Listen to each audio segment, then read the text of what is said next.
అపవాదిచ్చేది ఎప్పుడు కూడా మొదట్లో సులభంగా మామూలుగా కనపడుతుంది, హాయిగా కనపడుతుంది.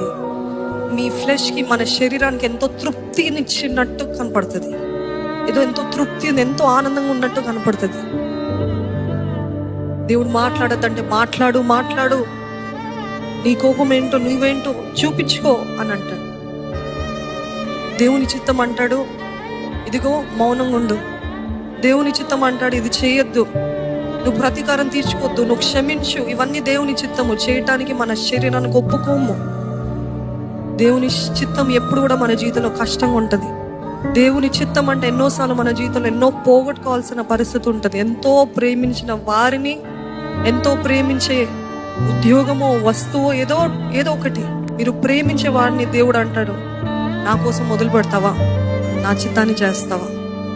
మన సమాధానం ఇక్కడ, మీ సమాధానం ఏంటంటే, మీరు అందరూ